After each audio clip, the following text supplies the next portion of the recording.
evening, everybody. This is Amanda from Kunkel Homestead, and today we're going to be talking about rabbit grooming. We've had a lot of requests for this knowledgeable video.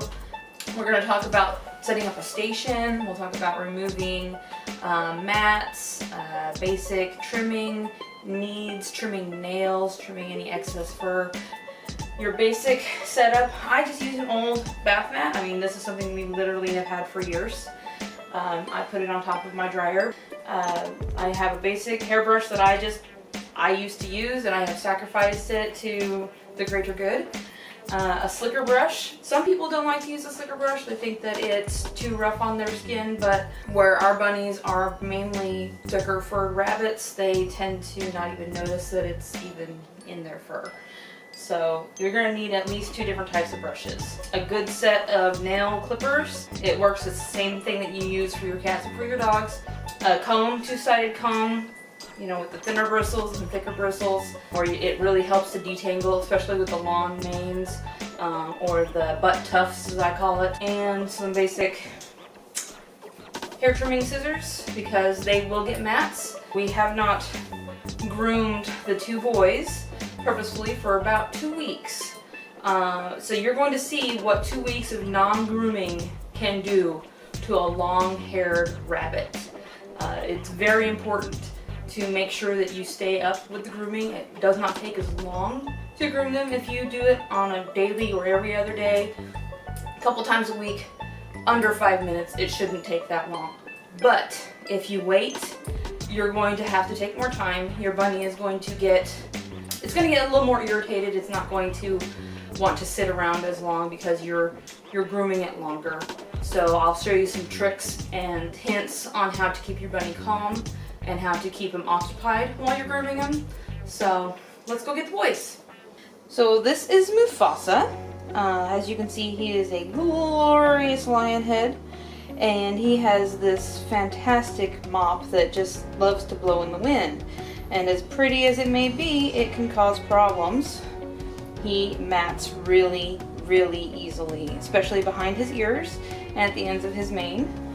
So we're going to just do a quick inspection, make sure there's no sores, make sure that he's clean on his underside.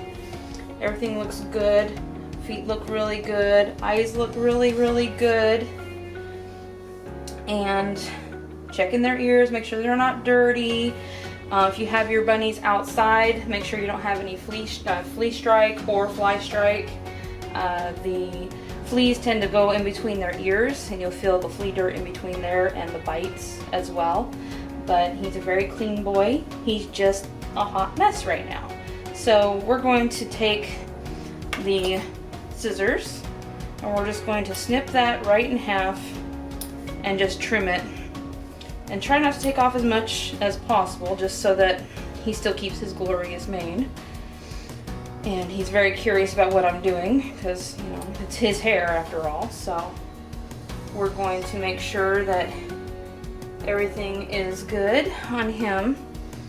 And once you get the most of the mats out, you can take the slicker brush, and that'll get any ends of the mats out that might be left. It'll get any of the debris that might be in there. You might have seen some alfalfa bits just hanging out in there. And he likes to make himself as small as possible. We missed one.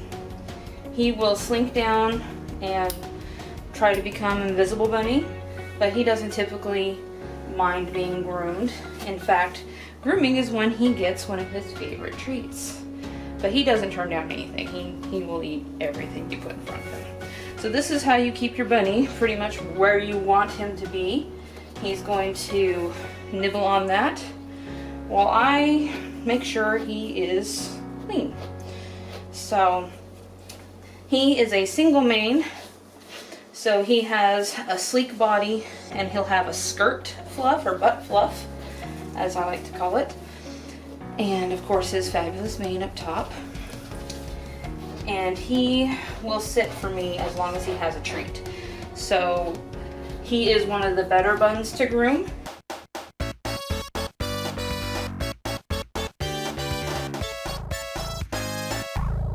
have any undercarriage mats and they're really close to the skin, you might need to get some clippers out, and I do have a kit for that. And it's just a super cheap kit that I believe we got it at Aldi.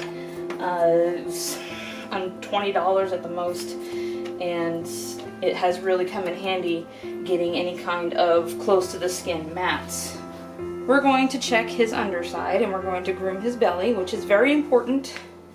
And you also want to get their chest. And the chest is one of the harder parts to get to as well. Now there's a few tricks you can do to get to their chest. If you can get them to sit up, you can brush their chest. But if they suspect that's what you're going to do, they're not going to do it. So that's a really good way to get him to expose his chest to me. Otherwise he's going to slink down into loaf and you're not going to get the chest. Well, let's check your belly. Okay, so I grab him with one hand under their forefront, right under their chest. I've got his arms bent. Sit still, bud. You're okay. I've got his arms bent, and I'm going to lace my fingers. My index finger, my middle finger, and my thumb are going to go around his ears. And you're going to ease him onto his back. So just like you're cradling a baby. I've got his head resting in my hands.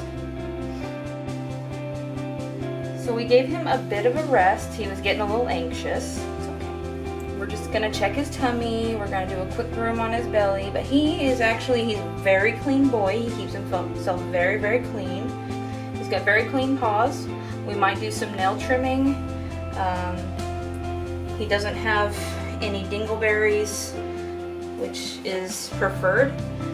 Sometimes you will get stuck in pellets into their fur, and you'll have to trim around their butt. Basically, the cleaner you keep them, the happier they'll be.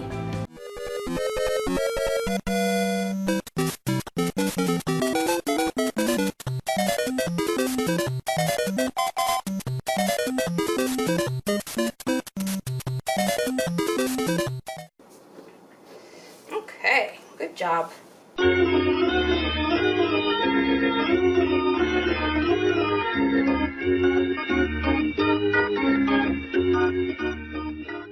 This is Mr. Rainbows. As you can see, he is a much fluffier bunny. He is a double mane lion head. No, your apple's right here. And he's a bit jumpier than Mufasa, so I have to instantly placate him with a treat. As you get to know your rabbit, you'll get to know their personality types and what they need to sit for you. But he has much more wool. He's a woolly boy, which means a lot more tangles, a lot more fluff to brush. And we're going to tackle him with the human hairbrush. It works really well getting through the thicker manes.